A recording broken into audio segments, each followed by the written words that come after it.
Senhor para falar com você nesta noite. Senhor, nosso Deus e nosso Pai, nesse momento, ó Deus, a igreja ora ao Senhor, pedindo ao Pai uma palavra, que o Senhor venha, meu Deus, falar conosco, venha falar com essa igreja, usa a tua serva, meu Deus, a ela sabedoria, abra a mente da tua serva, usa a tua serva, Deus, com poder e autoridade na palavra, é o que nós pedimos nesse momento. Fala comigo, meu Deus, e fala com essa igreja. Nós queremos ser aqui hoje, alimentado, meu Deus, com a tua palavra, no nome de Jesus. Amém e graças a Deus. Nossa, aleluia, Senhor. Aleluia, Deus.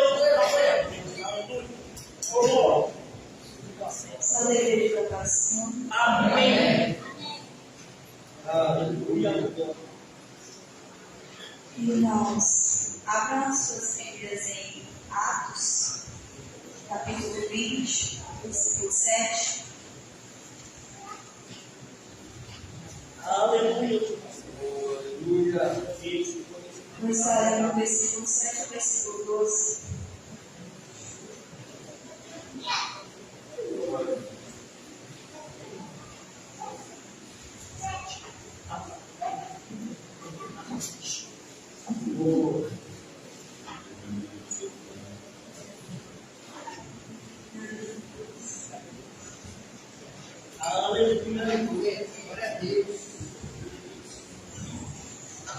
E no primeiro dia da semana, ajuntando-se os discípulos para partir o pão, Paulo, que havia de partir no dia seguinte, falava com eles e prolongou a prática até a meia-noite.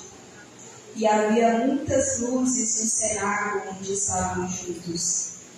E estando um certo jovem, por nome Eutico, assentado numa janela, caiu do terceiro andar abaixo, tomando de um sono profundo que lhe sobreveio durante o extenso discurso de Paulo, e foi levado morto. Paulo, porém, descendo, inclinou-se sobre ele e, abraçando-o, disse: Não vos perturbeis, que a sua alma nele está. E subindo e partindo o pão e comendo, ainda lhes falou largamente até a alvorada, e assim partiu. E levaram vivo o jovem, e ficaram não pouco consolados. Versículo 12. E levaram vivo o jovem, e ficaram não pouco consolados. Vamos se assentar. Aleluia. Aleluia, Deus. Irmãos, nessa passagem nós vemos o apóstolo Paulo, em uma das suas viagens missionárias, ele se encontra, um dia como o nosso, através da pregação na virada do sábado para domingo, se encontrou hoje no domingo de ceia, e o objetivo dele era justamente fazer o quê? Ele ia estar pregando e viajando no próximo dia. Aconteceu que essa pregação foi se estendendo. E diante disso, quando ele se estendendo, a palavra nos mostra que havia um jovem. Provavelmente havia muitas pessoas também presentes no local. Lá fala que tinha muitas luzes acesas. Mas tinha algum motivo para que esse jovem chamado Eutico, ele apesar dos campos, talvez poderia ter ficado em pé, mas não mostra exatamente o motivo, mas ele resolve se assentar na janela. Nem sabe, a janela não é um lugar propício para a gente estar, ainda mais a janela de um terceiro andar, um local perigoso. E uma das primeiras coisas que essa passagem vai retratar para a gente, na nossa vida, é o perigo que é a janela. O que essa janela ela realmente significa na nossa vida. Uma coisa que a gente tem que tomar muito cuidado com relação à janela, porque, em primeiro ponto, ela nos permite olhar para fora. Um ensinamento que já foi dito aqui também. Ela permite muitas vezes a gente olhar para o lado de fora, a concentração que era para ser só para dentro do tempo, a concentração que era para ser só para a palavra de Deus, aquilo que Deus fala, a pessoa acaba se dividindo. Talvez eu não estava nessa divisão, até porque quando ele cai para o lado de fora. Talvez tudo isso, Paulo está pregando a palavra de Deus de um lado, né? Muitas vezes ele sai distraído com os ruídos de fora. A nossa vida às vezes é a mesma coisa. Quando Deus quer falar conosco de um lado, a gente tem a curiosidade, acaba querendo saber o que está acontecendo do outro lado. Os ruídos externos, que não tem a ver com a palavra de Deus, que não tem a ver com o que Deus quer falar conosco. Os ruídos externos que vai nos chamando, tirando a nossa concentração da palavra de Deus, daquele nosso momento com Deus. Os ruídos externos que, pela curiosidade, o jovem, por exemplo, a gente é muito curioso.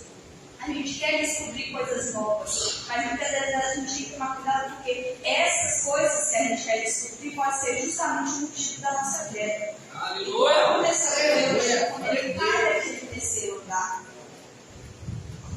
Algo que a gente tem que observar também é que a janela ela produz sono na gente. Muitas vezes a gente até quer culpar, colocar a culpa no outro, ou talvez poderia até colocar, não, a culpa foi de Paulo, porque ele que demorou muito na pregação. Mas não, às vezes pode ser até uma pregação curta. A gente não tem que culpar o outro pelo nosso sono espiritual. A gente não tem que culpar o outro pelo nosso desinteresse. A gente tem que fazer igual o filho pródigo. Ele volta e ele assume a sua própria culpa. Aleluia, Deus! Meu Deus! Não. Essa a gente consegue mudar de vida. E às vezes a gente vive morto, vive nesse sono. E a gente se saca ali e pensar, não vai dar nada, vai continuar assim. Só que esse sono é justamente aquilo que produz a queda. E aí que vem o perigo maior. Porque justamente essa queda é ela que vai provocar uma morte espiritual, que é pior ainda. A gente vê muitas vezes também que para subir, veja que é o terceiro andar. Imagina o tanto de escada que esse povo teve que subir, o terceiro andar. Mas o pecado, irmãos, ele é tão traiçoeiro que através de uma queda você pode parar lá embaixo. Talvez todo o nome, todo o seu ministério que você conseguiu, toda a sua vida, a sua comunhão de Deus que você passou anos conseguindo. Aleluia! De pecado, que você decide olhar mais para ele, ele causa uma queda que você vai parar lá embaixo. Ele te causa uma queda que antes o nome que você tinha, você já não tem mais. A comunhão que você tinha, você perde completamente. Porque é esse o objetivo de Satanás conosco. Aleluia! Quanto mais a gente consegue alcançar a comunhão de Deus, mais ele quer nos jogar para baixo. E maiores vão ser essas lutas para isso, para ele alcançar isso. Então o que acontece é essa sequência do sono chegar à queda. E da queda é provocada a morte. Mas o perigo também são justamente esses lugares que podem atrapalhar a nossa comunhão. Meu Deus! A gente vê que o lugar que ele estava era perigoso. Também foi difícil aqui com relação aos lugares. Era perigoso. Devemos tomar cuidado com lugares que a gente frequenta que acabam atrapalhando, sendo um perigo para o nosso relacionamento com Deus, para a nossa comunhão. Porque a gente não pode simplesmente bater o peito e falar assim, eu me garanto, eu jamais faria isso. O desejo de Satanás é justamente nos colocar em lugares que a gente jamais imaginou que iríamos estar. O desejo dele é esse. Então, mais uma coisa, a gente tomar cuidado. Realmente tem coisas que não dá para evitar, mas se tem como evitar, é bom a gente tomar cuidado. Em prol do quê? Justamente em prol da nossa santificação. Em prol do agrado de Deus para conosco. Algo também interessante é que a queda, como foi dito, ela sempre nos leva para fora, jamais para dentro. Sempre nos leva para fora. Nunca vai ser para a presença de Deus. Sempre vai ser pior, um mal maior. Ela nos joga para fora. Porque o objetivo de Satanás é nos afundar numa massa do pecado. algo que as próprias pessoas olham, até mesmo a gente olha e pensa, não tem jeito, não tem mais salvação para esse aí. Não, aquele ali já desistiu dele. É isso que Satanás quer que a gente pense, tanto de nós quanto dos outros. Mas até o maior dos pecadores, o sangue de Cristo pode e tem poder para alcançar, assim como cada um de nós. E visando isso, quando ele cai, talvez quem olhasse lá de cima, as pessoas que olham lá de cima, talvez pode ter pensado, nossa, ele caiu, mas também olha onde foi se meter. Porque na nossa jornada cristã, a gente vai se deparar realmente com muitos críticos. Mas percebe que Paulo podia ter encerrado a pregação, podia ter falado com alguém, tirar como mal, a pessoa vai lá por mim, vai lá receber, não. Ele para a pregação. Assim que ele para a pregação, ele desce. E o próprio Paulo chega nele. Isso nos dá um grande ensinamento do que nós devemos fazer. Que muitas vezes o nosso irmão que está do lado cai, quem que a gente tem sido? Aquelas pessoas presentes que muitas vezes estavam contando, por que ele foi se meter na janela? É isso que dá. Tá bem, fulano? Não faz igual esse fulano, não, que foi na janela, aí o que aconteceu com ele? Será que a gente se como Paulo? Meu Deus! Vai lá até ele, desce as escadas, vai até aquela alma, mostrando a importância daquela alma e dá a ajuda necessária que ele está precisando. Então, a meditação também fica para a gente. Porque Paulo, ele demonstra amor e misericórdia, da mesma forma que a gente aprende com o nosso Senhor Jesus. Paulo dá um grande ensinamento do amor e misericórdia de Jesus conosco. Porque por mais que seja enorme o pecado, porque por mais que seja alta a queda, porque por mais que essa morte já tenha ocorrido, Jesus é capaz de pegar o que está morto, tornar a fazer vivo novamente. Aleluia! Meu Deus! E esse Eutico, ele mostra muito os Euticos atuais que a gente tem sido também. Por quê? Talvez é aquele tipo de pessoa que não busca, mas também não vive sem. Por exemplo, talvez um irmão, um cristão, a gente pode ser aquele que não busca Deus, mas também não vive sem ir à igreja, mas não se importa em buscar também. Talvez seja aquele que tem aquela vida morna, como foi dito, fica no meio do caminho, no meio do mundo. Aleluia! Apocalipse 3, 16, fala sobre isso com relação à mornidão. Fala assim: reconheço as suas obras, que nem és frio nem quente. Quem dera fosse frio ou quente. Assim, porque és morno e não és frio nem quente, vomitar-te-ei da minha boca. É aquele que fica na metade. Quando fala, eu estou na janela, eu imagino ele com um pé para dentro do templo, a janela aqui, e ele com o pé no outro. E ele não se decide se ele fica num campo, se ele fica no outro. E a gente não pode ser assim. Então a Bíblia nos ensina, a gente tem que ser ou frio ou morno. Nossa palavra é ser ou sim ou não. É uma escolha que a gente tem que fazer. Porque o diabo, ele aceita compartilhar Deus conosco. Agora Deus não aceita a gente compartilhar o diabo conosco. Ou nós somos filhos de Deus, ou nós somos filhos do inimigo. Meu Deus! Então, o que nós aprendemos com a palavra? Glória a Deus! Em geral, o que a gente aprende com a palavra? Que a gente deve o quê? Ser firme, buscar ser firme. Aí, dá uma frente, volta a andar nos trilhos, observa onde caiu, volta, ensina-nos a buscar, ensina-nos a vigiar, tomar cuidado, a não desistir, a levar a nossa cruz. Então, a gente sabe disso. São coisas que a gente tem no nosso pensamento. A a gente tem na memória, a gente sabe, a gente conhece a palavra de Deus. Então, se acontece a gente estar no meio da janela, é porque realmente a gente quer estar. É porque ninguém mais do que nós mesmos vamos assumir essa culpa de falar, eu estou nessa posição, porque eu quero estar. Não é culpa do irmão, não é culpa do pastor, não é culpa de Deus. Sou eu que estou querendo estar aqui. Sou eu que estou me colocando nessa posição. Jesus está me chamando para entrar, mas eu estou querendo ficar no meio da janela. Eu estou querendo ficar estável. Meu Deus! Sem eu decidir se eu vou para o mundo ou se eu fico fiel, se eu fico firme na igreja com Jesus Cristo. Então, essa é uma decisão particular nossa, que é uma atitude que nós devemos tomar. Com toda certeza. Uma coisa que não falta da palavra de Deus para cada um de nós é a exaltação.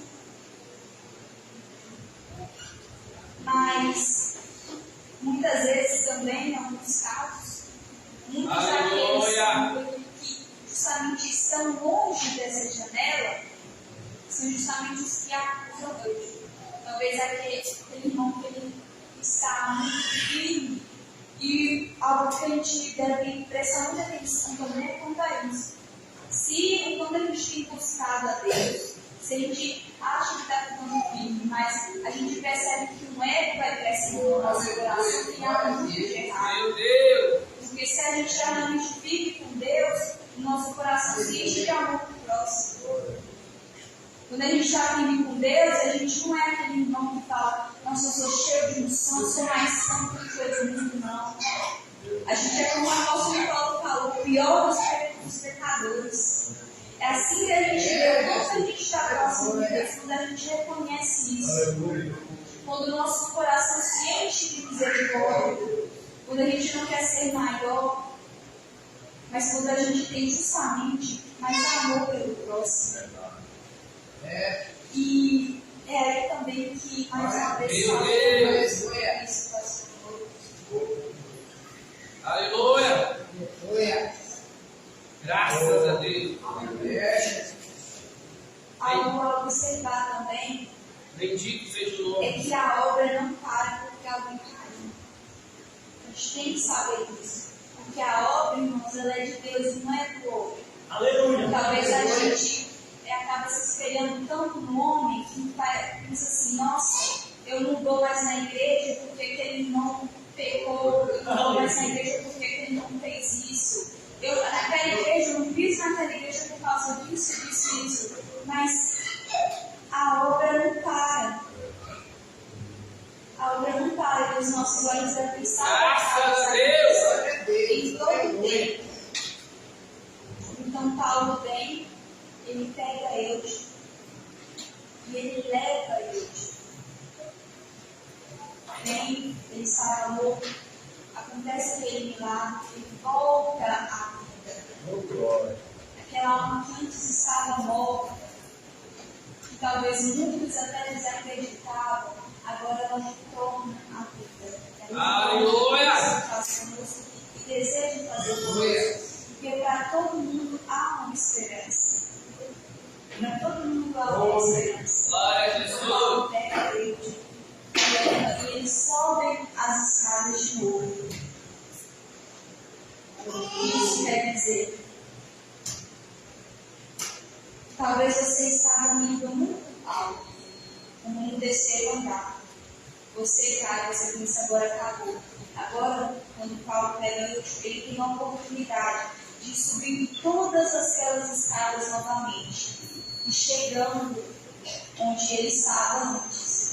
Chegando naquela nova comunhão, alcançando novamente aquele relacionamento que há muito tempo ele já tinha perdido por Deus.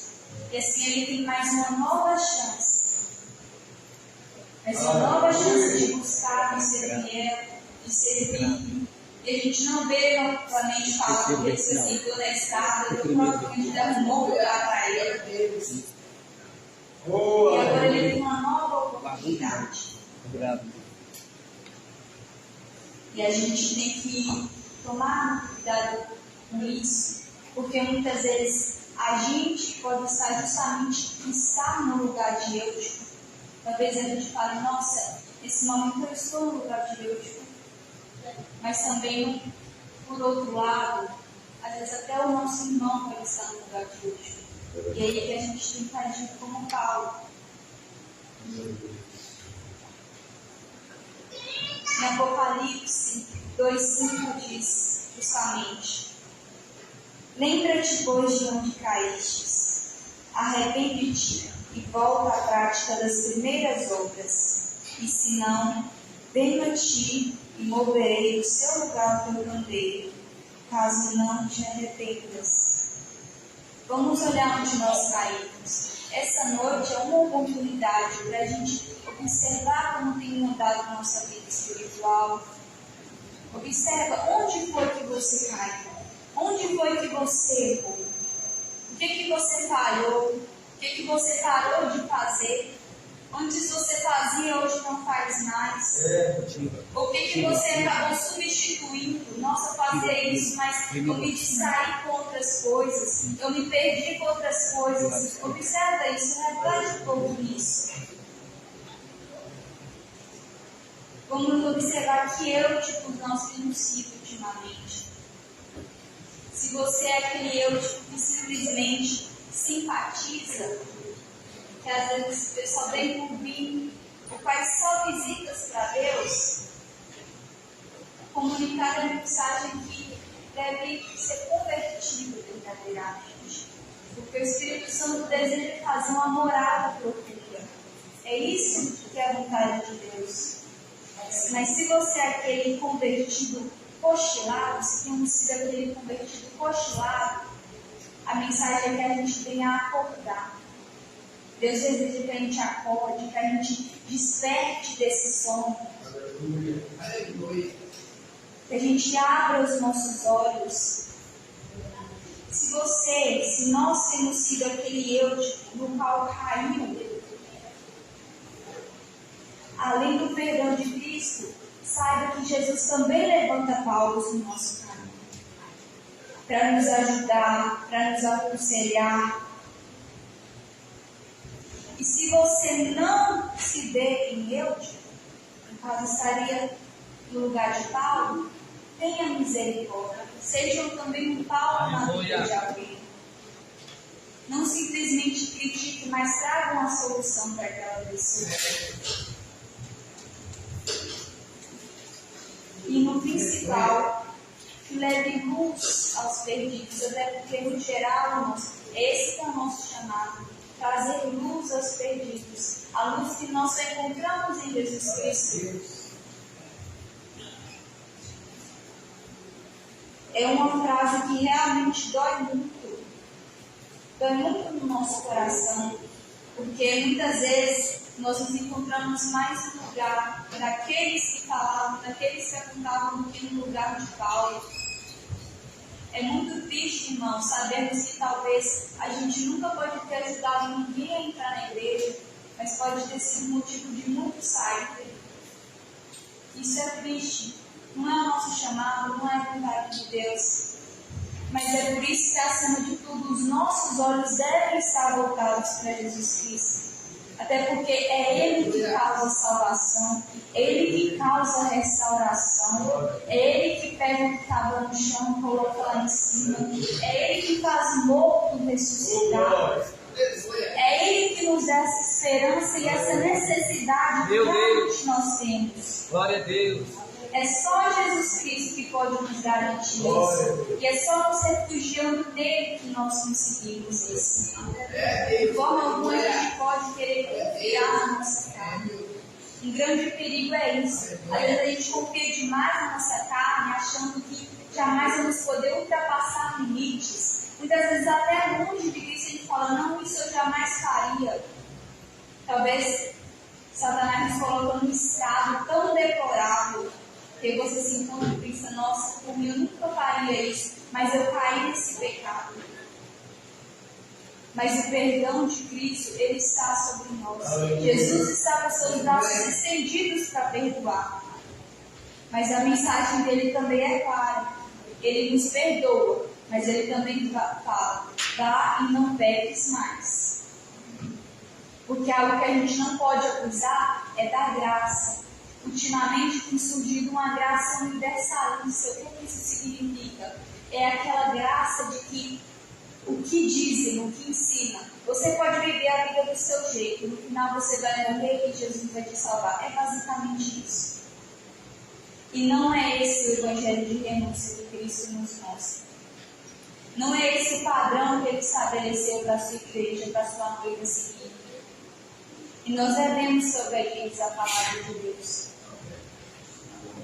Porque por mais que muitas vezes seja muito difícil, irmãos, viver sem o Senhor, irmão, Jesus, Aleluia! é como aquele louvor que diz: Graças a quem Deus. já pisou no Santo dos Santos, em outro lugar não sabe viver, realmente não sabe não. Meu Deus! A gente pode até tentar, a gente vai tentando no mundo, a gente vai tentando nas amizades seculares, a gente vai tentando através dos vícios, através das músicas, das festas, e a gente Aleluia. não consegue se enquadrar naquilo, a gente não consegue se sentir bem naquilo. É Jesus mostrando que nós pertencemos ao lugar que é o Santo dos Santos, que é o lugar dele, porque é na presença dele que nós conseguimos a total satisfação da alma. E essa presença é essa que ele quer que seja constantemente no nosso coração. E é isso que eu queria deixar como uma forma de refletimento da igreja. Que nós venhamos nos colocar na posição, ainda essa noite, Jesus. Aleluia! Nos colocarmos em Deus, diante de Deus e falar: Senhor, a minha vida está assim. Mas eu não quero que seja assim. Porque o Senhor é prioridade na minha vida. O meu relacionamento com o Senhor é prioridade. E eu desejo a salvação da minha alma.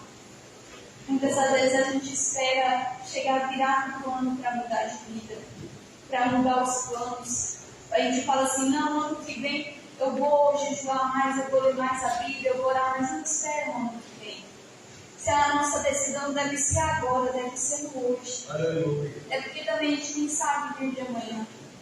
Mas se realmente Cristo tem sido a nossa prioridade e o que nós mais desejamos nessa vida, então a gente compreende isso. E que realmente a gente precisa de uma mudança. A gente precisa de um relacionamento maior, mais profundo com Cristo, e tem que ser hoje, é agora. Então que todos nós venhamos estar refletindo nisso. E eu agradeço a oportunidade em nome de Jesus. Meu Deus! E nós venhamos refletir essa mensagem. Graças a Deus! Glória a Deus. Amém. Graças a Deus. Palavra maravilhosa. Palavra do Senhor. Estava aqui meditando, né? Quando a semana disse que ele teve que subir para chegar no terceiro andar. Né? E se vê que quantos degraus, né, que teve que subir para chegar lá em cima, né? Mas só que chegou lá em cima, depois de ver passar barras, chegou lá em cima, ficou olhando lá fora para dentro, fora e para dentro. E a tendência, irmãos, de quem está dentro da igreja, olha para lá e para cá, a tendência é ir para lá. Eu vi um pastor uma vez pregando que tinha dois jovens, né? Estando ali exemplo assim, a pessoa, um jovem subiu em cima da cadeira e o outro jovem ficou no chão. E o pastor contando falou que pediu para os dois ficar puxando. O que estava em cima da cadeira puxar o que estava no chão para cima da cadeira e o que estava no chão puxar o outro para baixo. E quem você acha melhor? É quem está no chão. Porque aquele que está mais baixo, ele consegue puxar quem está em cima. Então, é um exemplo muito bom. Então, se você está dentro da casa de Deus e ficar olha o mundo, você pode ter certeza, você vai ser arrastado. Então, esse jovem ficou ali na janela, olha para lá, olha para cá, e ele caiu. O bom é que Paulo não deixou ele morto. É o que todos nós devemos fazer, porque tem muita gente que morre e está ficando morto mesmo. Cai e morre, acabou. Muitos cristãos de hoje não estão ressuscitando. Estou falando assim, morto espiritual, né? Que cai e vai embora e pronto. E a igreja acha que está tudo bem, corre atrás. Quanta gente desviou, às vezes nunca recebeu uma visita de alguém. Mas Paulo foi